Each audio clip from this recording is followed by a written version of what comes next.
आइए सुनते हैं एक डरावनी कहानी। ब्रूकसाइड स्टेट। एक जंग लगा हुआ तावीज़ विली क्रीक, मैसाचुसेट्स के बाहरी इलाके में एक एकांत पहाड़ी की चोटी पर बैठा था। ये 30 के दशक का एक विशाल गॉथिक प्रेरित घर था, जिसे पत्थर की चिनाई, तीखे गैबल्स और एक भयावह इतिहास के साथ बनाया गया था। इसके पिछले मालिक वेस्टमैन परिवार 1968 में एक रहस्यमय परिस्थितियों में गायब हो गए थे।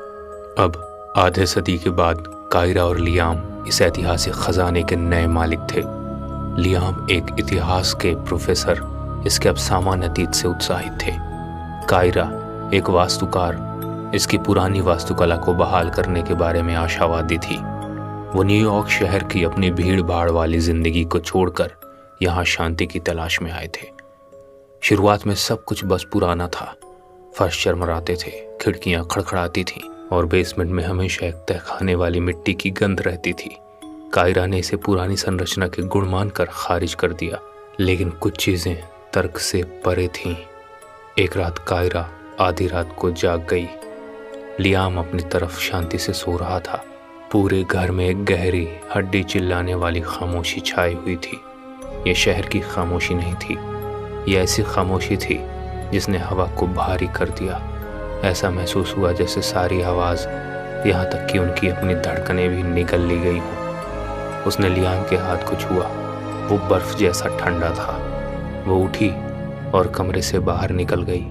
गलियारा एक अंधेरी खाई थी, जिसके अंत में मूनलाइट फिल्टर्ड सीढ़ियाँ थीं। जैसे ही वो आगे बढ़ी, उसे लगा कि हवा में कुछ बदल गया है। हवा में एक हल्की लेकिन स्पष्ट गुलाब और पुराने धूल की खुशबू थी, जो एक अप्रत्याशित जगह पर समाप्त होने वाले परफ्यूम की तरह थी। और फिर उसने इसे देखा। सीढ़ियों के शीर्ष पर दरवाजे की ओर जाने वाले रास्ते में जमीन पर एक पतली लाल भूरी गीली लकीर थी। उसने झटके से अपनी टॉर्च ऑन की। लकीर बस गायब हो गई। अगली सुबह जब उसने लियाम को इसके बारे में बताया, तो उसने इसे बुरे सपने का तनाव मानकर हंस दिया। बस घर का पुराना पाइप होगा डार्लिंग, सब ठीक है। लियाम को पुस्तकालय को बहाल करने की जल्दी थी, जिसे बेसमेंट के नीचे एक छोटी अज्ञात कोठरी से जोड़ा गया था। उन्होंने उस कोठरी का दरवाज़ा तोड़ा, जिसे किसी ने बाहर से कीलों से बंद कर दिया था। अंदर कुछ नहीं था, बस ज़मीन की मिट्टी और बीच में ज़मीन में धंसा हुआ एक छोटा विकृत पीतल का लॉकेट था।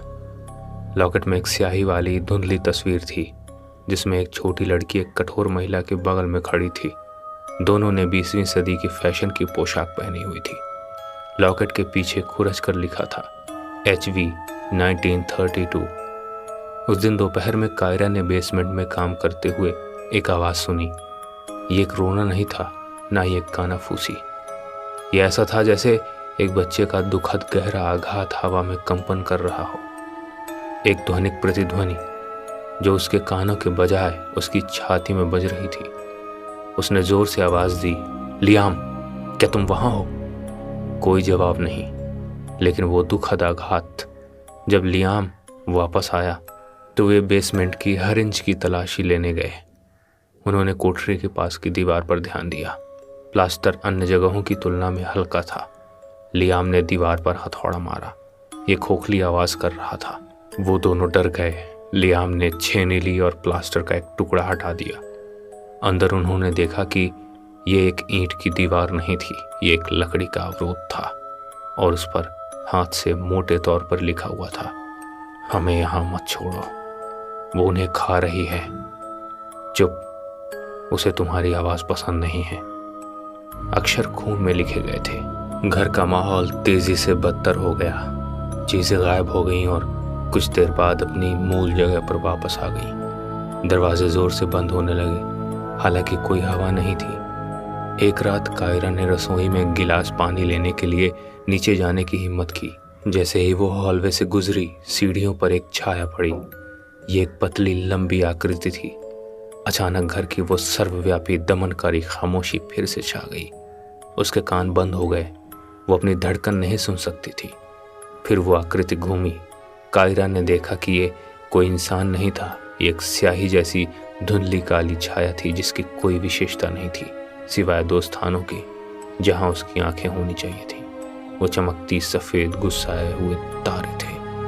कायरा ने चिल्लाने की कोशिश की, लेकिन उसके गले से कोई आवाज़ नहीं निकली। खामोशी ने उसे जकड़ कर रखा था।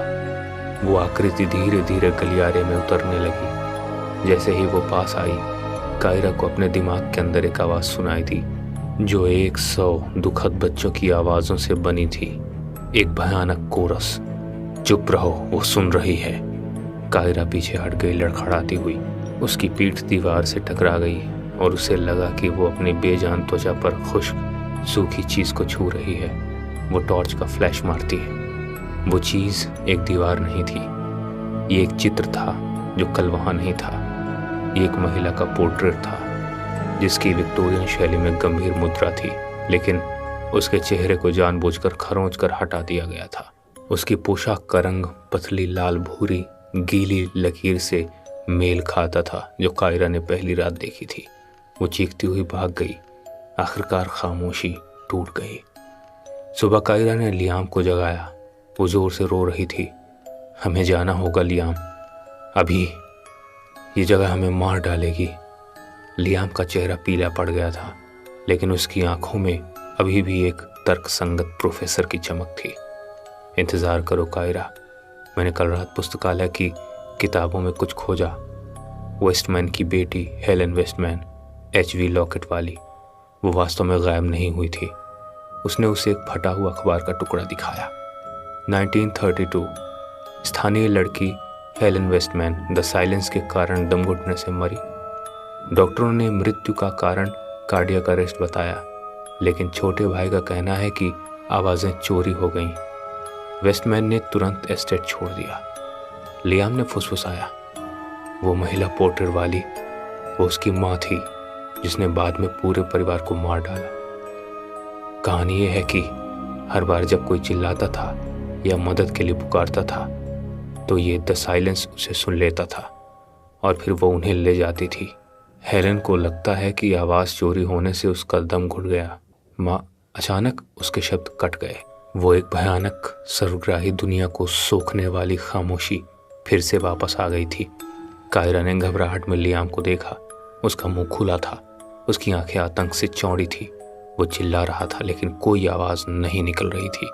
उसने अपने मुंह से धुआं निकलते हुए देखा। धुआं सफ़ेद और पतला था, जैसे उसकी आत्मा की आवाज़ का भौतिकीकरण उसके मुंह से निकल रहा हो। गलियारे से दरवाजे के पास काला स्याही जैसा साया फिर से बन रहा था। इस बार साया और गहरा था और सफ़ेद। चमकते तारे और भी जल रहे थे। साया लियाम की ओर बढ़ा। कायरा ने देखा कि उसके बिस्तर के पास ज़मीन पर पतली लाल भूरी लकीर फिर से बन गई थी। साया लियाम के ऊपर झुका।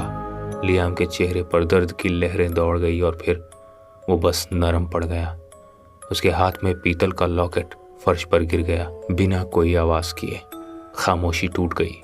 घर की हर आवाज़, हर चरमराहट, हर धड़कन, हर चीख वापस आ गई, लेकिन लियाम की तरफ की चुप्पी हमेशा के लिए थी। कायरा डर के मारे स्थिर हो गई। उसका मुंह खुला था, लेकिन कोई आवाज़ नहीं निकल रही थी। वो जानती थी उसने लियाम की आवाज़ उसकी ज़िंदगी को निगल लिया था। वो अब अकेली थी और उसने अभी अभी चिल्लाया था। उसने दरवाजे की ओर देखा। साया चला गया था, लेकिन वो खाली पोर्ट्रेट वाली पेंटिंग अब उसके कमरे की दीवार पर लटकी हुई थी और उस पर एक पतली लाल भूरी गीली लकीर फिर से बन रही थी। कायरा को लगा कि उसकी अपनी आवाज़ उसके गले में जम रही है। वो सुन रही थी। दोस्तों, ये कहानी आपको कैसी लगी कमेंट बॉक्स में ज़रूर बताइए। चैनल को सब्सक्राइब कर लीजिए ताकि ऐसी ही डरावनी कहानियाँ आप तक पहुँचती रहें।